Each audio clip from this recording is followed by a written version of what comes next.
Dus die gaan vye gee om groen vye van vye te maak. So die vye is nog baie styf en hard, want dis 'n groen vy en ons gaan hulle nou werk en dan sal ons weer stap vir stap wys hoe die vye. Ons gaan eerstens die vy met 'n mes skrap, die stifheid van die vy aftrek, dan daai puntjie afsny. As hierdie vy is reg, as daar binne in die vy nie meel nie, dis as die hele vy kies. Anders is die puntjies net hier so aan die kant, sit die puntjies, dan is die vy nog nie reg nie. Ons skier dit op 2 maniere. Ek krap dit so met die mes, en dan skier dit met 'n stukkie skiep op die skrifklik van die bytjie af. En ons sny hierop weer, dat ons weet elke vytjie wat ons maak is reg binne.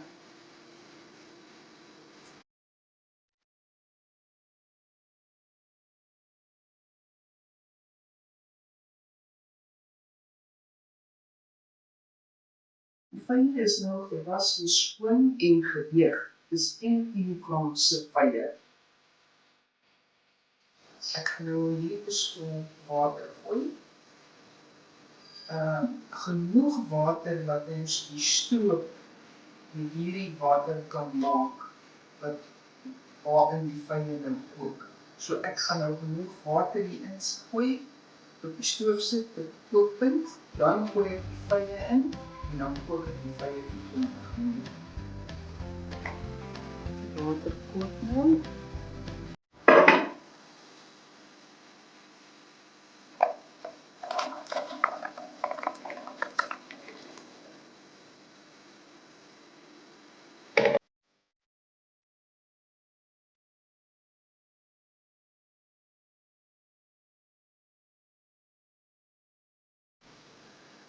Ek het nou die vye soos dit gekook het, deur 'n vergietes gegooi en die water gehou, want ek wil nou dit stroop maak.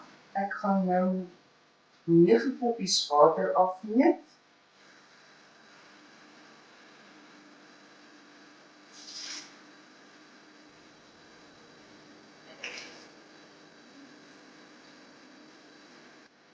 Hierdie het ek sirup op die suiker afgemeet, wat ek nou hierby gaan gooi. Hierby kom 30 ml suurlemoensap en 'n half teelepel suiker.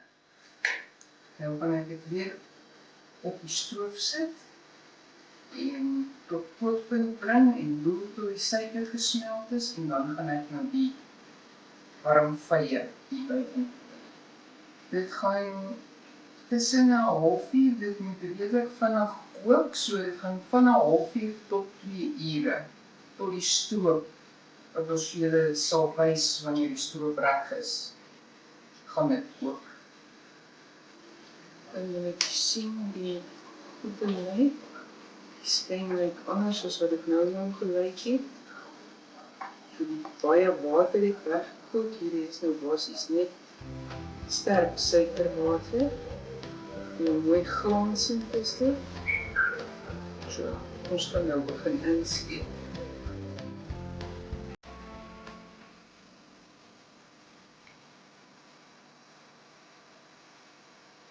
Die afgekoelde stroop moet soos hierdie lyk. Hierdie is nou heeltemal kamertemperatuur.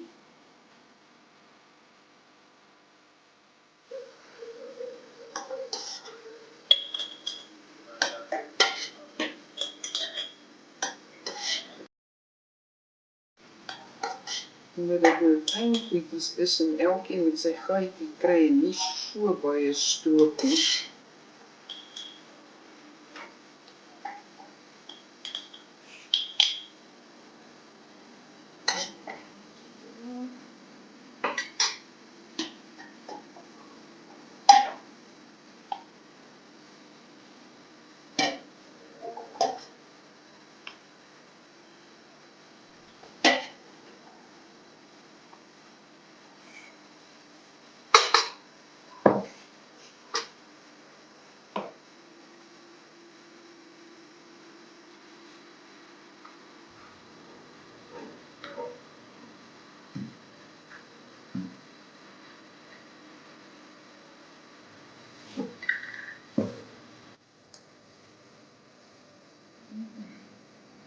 Mm,